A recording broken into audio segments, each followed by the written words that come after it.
Meu marido conseguiu esconder uma segunda família durante 15 anos e tudo começou a desmoronar por causa de uma mensagem no celular dele.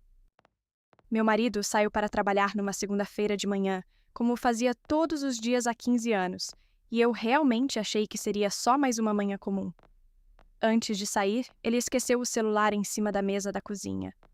Isso nunca acontecia, mas na hora eu nem pensei muito sobre aquilo.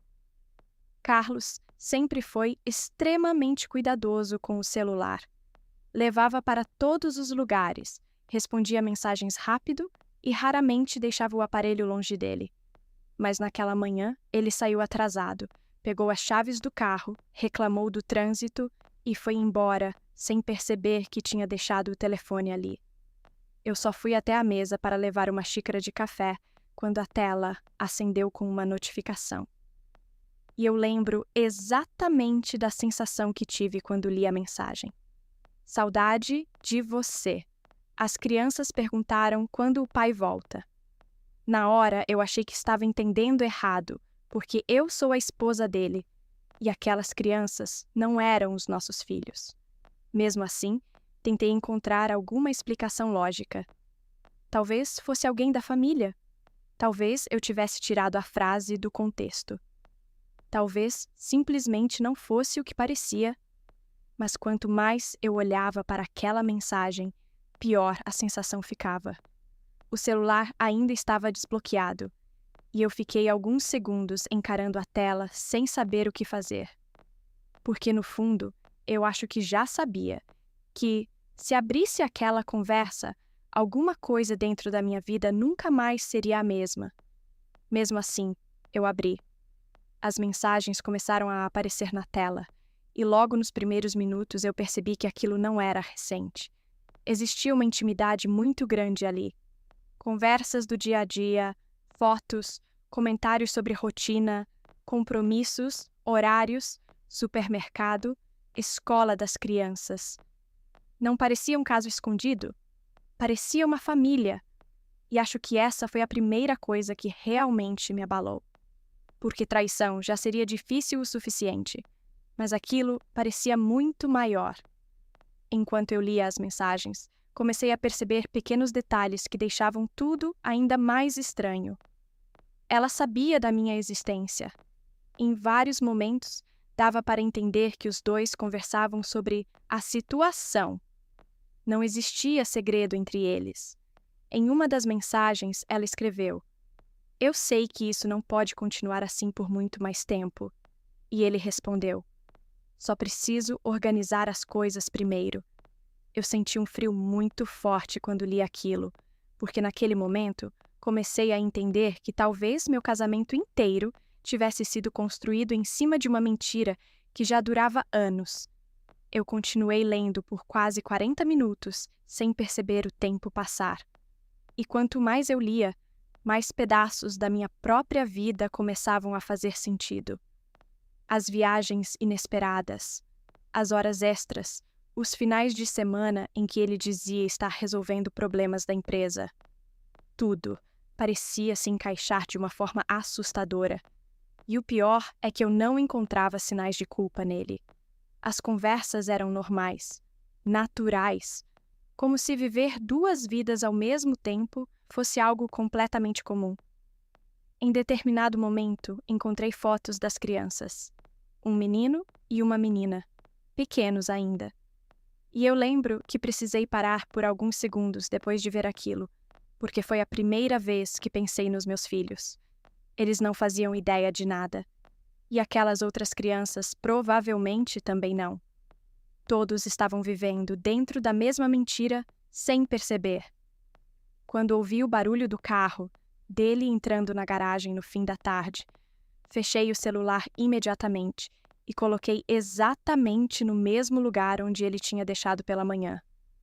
E pela primeira vez em muitos anos, quando olhei para o Carlos entrando pela porta de casa, eu senti que estava olhando para alguém que eu não conhecia. Carlos entrou em casa como fazia todos os dias. Jogou a chave na mesa, reclamou do trânsito e perguntou o que tinha para o jantar. E o mais assustador naquele momento era justamente isso, a naturalidade dele. Porque eu estava sentada na cozinha sabendo que meu marido tinha outra família, enquanto ele agia como se nada tivesse acontecido. Eu fiquei observando cada detalhe naquela noite. O jeito como falava com as crianças, como mexia no celular, como parecia completamente confortável dentro daquela rotina. E foi ali que comecei a perceber uma coisa muito difícil de aceitar. Aquilo claramente não era novo para ele. Mentir daquela forma exigia prática, exigia controle, exigia uma capacidade absurda de separar uma vida da outra, sem deixar nada escapar. Durante o jantar, eu quase não falei. Minha cabeça estava em outro lugar o tempo inteiro. Eu tentava agir normalmente, mas ao mesmo tempo ficava lembrando das mensagens que tinha lido horas antes. As fotos, as conversas, as crianças. Tudo parecia voltar na minha cabeça em pequenos flashes, enquanto eu olhava para ele sentado na minha frente. E o mais estranho é que Carlos não percebeu absolutamente nada diferente em mim naquela noite. Ou talvez estivesse tão acostumado a dividir a atenção entre duas vidas que simplesmente não notou. Depois que as crianças foram dormir, ele sentou no sofá e começou a mexer no celular normalmente, como se aquele aparelho não tivesse acabado de destruir o nosso casamento algumas horas antes. Naquele momento, eu achei que iria confrontar ele. Em vários momentos, pensei em simplesmente colocar o celular na frente dele e perguntar há quanto tempo aquilo estava acontecendo. Mas alguma coisa me segurava. Talvez porque, no fundo, eu já entendesse que depois daquela conversa, nada mais teria volta. Então, eu decidi esperar. Naquela noite, pela primeira vez em 15 anos, eu esperei o Carlos dormir e peguei o celular dele escondido. Eu precisava entender o tamanho real daquilo. Enquanto ele dormia no quarto, eu sentei sozinha na sala e comecei a procurar mais informações. E quanto mais eu encontrava, pior tudo ficava. Descobri que a outra família morava a menos de 40 minutos da nossa casa. 40 minutos. Enquanto eu acreditava que ele estava viajando a trabalho, muitas vezes ele provavelmente estava simplesmente vivendo outra vida do outro lado da cidade. Eu encontrei comprovantes, reservas de hotel, conversas antigas e até fotos de aniversários. Aniversários. Meu marido aparecia sorrindo em festas de crianças que eu nunca tinha visto na vida. E quanto mais coisas eu descobria, mais eu percebia que aquilo não era um erro momentâneo ou um caso passageiro. Era uma vida inteira planejada, organizada, sustentada durante anos. Em determinado momento, eu parei de mexer no celular e fiquei sentada no escuro da sala, tentando entender qual parte da minha vida tinha sido real. Porque quando alguém mente por tanto tempo, você começa a duvidar de tudo. Das memórias, das viagens, das promessas, até dos momentos felizes. E naquela madrugada eu tomei uma decisão. Eu não iria confrontar o Carlos até entender exatamente como sair daquela situação sem destruir a vida dos meus filhos junto comigo. Na manhã seguinte, eu acordei antes do Carlos e fingi que tudo estava normal. Preparei café, acordei as crianças e segui a rotina como fazia todos os dias. E talvez essa tenha sido a parte mais difícil de todas. Agir normalmente enquanto minha cabeça estava completamente destruída. Carlos saiu para o trabalho sem perceber nada. Ou pelo menos foi o que eu achei. Assim que ele saiu, sentei na mesa da cozinha e comecei a anotar tudo que tinha descoberto na noite anterior. Datas, endereços, nomes, transferências, mensagens. Porque naquele momento eu já não estava mais pensando só como esposa. Eu estava tentando pensar de forma racional pela primeira vez desde que tudo começou. E quanto mais eu organizava aquelas informações, mais eu percebia que aquilo era muito maior do que uma simples traição. Durante aquela manhã, continuei olhando as mensagens e tentando montar uma linha do tempo na minha cabeça. Foi aí que percebi uma coisa pior do que a própria mentira. aquilo não tinha começado recentemente. Existiam fotos antigas, conversas de anos atrás e mensagens sobre momentos que aconteceram enquanto eu ainda acreditava que meu casamento estava bem. Enquanto eu comemorava aniversários com ele, ele já dividia a vida com outra pessoa. Enquanto viajávamos em família, ele provavelmente mandava mensagem para ela escondido. E quanto mais eu pensava nisso, mais difícil ficava separar o que tinha sido verdadeiro e o que tinha sido apenas atuação. Porque depois de 15 anos juntos, você acredita que conhece alguém. Até descobrir que talvez tenha conhecido apenas a versão que aquela pessoa escolheu mostrar. Em algum momento daquela tarde, eu tomei coragem para pesquisar o endereço que aparecia em uma das mensagens. Eu não sabia exatamente o que estava procurando. Talvez uma prova definitiva. Talvez alguma coisa que me fizesse perceber que eu ainda estava exagerando tudo aquilo na minha cabeça. Mas quando encontrei o perfil dela nas redes sociais, qualquer dúvida desapareceu. Existiam fotos dos dois juntos. Fotos antigas. Fotos recentes. E o pior eram os comentários. Amigos chamando os dois de casal. Pessoas comentando sobre as crianças. Mensagens de aniversário.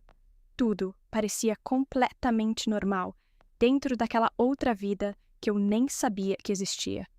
Naquele momento, eu senti uma mistura muito estranha de raiva e humilhação.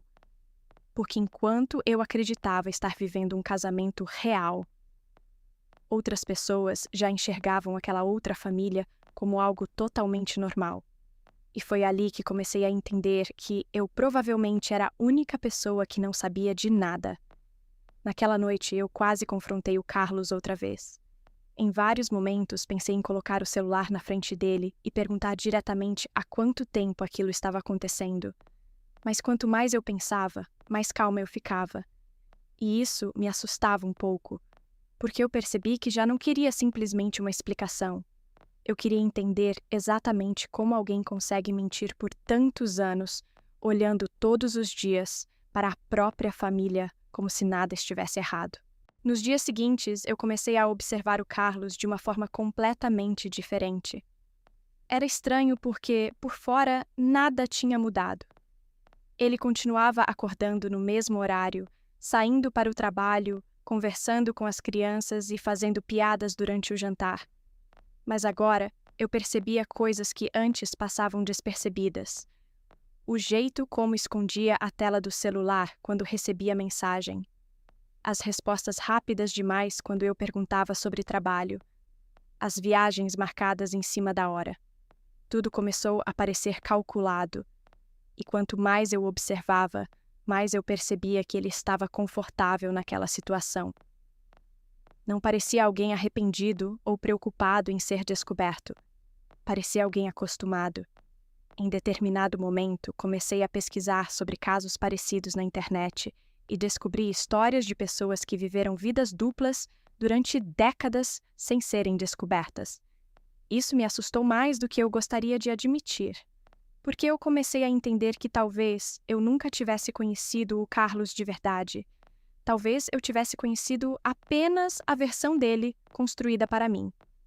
Enquanto isso, eu continuava reunindo informações sem que ele percebesse. Tirei fotos das conversas, salvei comprovantes, anotei datas e comecei a organizar tudo em uma pasta escondida no computador. No começo, eu nem sabia exatamente por que estava fazendo aquilo. Mas no fundo, acho que já entendia que precisava me proteger antes de qualquer confronto. E foi nesse período que tomei uma decisão que mudou completamente a forma como lidei com tudo. Antes de falar qualquer coisa com o Carlos, eu marquei uma reunião com um advogado. Eu não contei nada para amigos, não contei para minha família, não confrontei meu marido. Simplesmente fui conversar com alguém que pudesse me explicar quais seriam as consequências daquilo tudo. E aquela conversa abriu meus olhos de uma forma que eu não esperava. O advogado me explicou que, emocionalmente, eu estava pensando como esposa. Mas naquele momento eu precisava começar a pensar também como mãe. Precisava proteger meus filhos. Precisava entender questões financeiras. Precisava saber exatamente quais provas guardar e quais decisões não tomar no impulso. Então, pela primeira vez desde a descoberta, eu senti que minha cabeça começou a funcionar de forma mais racional, porque até ali tudo parecia um pesadelo. Mas naquele escritório eu percebi que minha vida realmente estava prestes a mudar e que a próxima decisão que eu tomasse provavelmente definiria tudo o que aconteceria depois. Depois da conversa com o advogado, eu esperei mais alguns dias antes de confrontar o Carlos. E, sinceramente, aquela talvez tenha sido a semana mais estranha da minha vida, porque eu continuava vivendo normalmente ao lado de alguém que eu já não reconhecia mais. Enquanto ele assistia televisão, mexia no celular ou brincava com as crianças, eu só conseguia pensar em quantas vezes aquela mesma cena tinha acontecido depois de ele sair da casa da outra família. E quanto mais eu pensava nisso, mais difícil ficava sentir qualquer coisa além de cansaço. A raiva começou a desaparecer. O choque também. No lugar disso, surgiu uma sensação muito fria.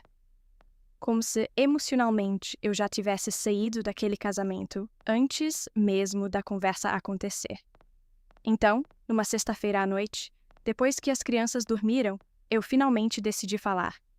Eu lembro que coloquei o celular dele em cima da mesa da cozinha e fiquei alguns segundos sem dizer nada. Carlos olhou para o aparelho, depois olhou para mim. E na mesma hora, percebeu. A expressão dele mudou completamente. E acho que essa foi a primeira vez, desde que tudo começou, em que eu realmente vi medo no rosto dele. No começo, ele tentou negar algumas coisas. Disse que a situação era complicada. Disse que queria terminar aquilo fazia tempo. Disse que não sabia como sair daquela vida dupla sem destruir todo mundo ao redor. Mas, sinceramente, depois de tudo que eu tinha descoberto, aquelas explicações já não faziam diferença. Porque não era um erro. Não era uma traição impulsiva. Era uma mentira construída durante anos. Enquanto ele falava, eu só conseguia pensar no esforço necessário para manter duas famílias ao mesmo tempo, sem que nenhuma soubesse da outra. 2 natais. 2 aniversários. 2 versões completamente diferentes da mesma pessoa.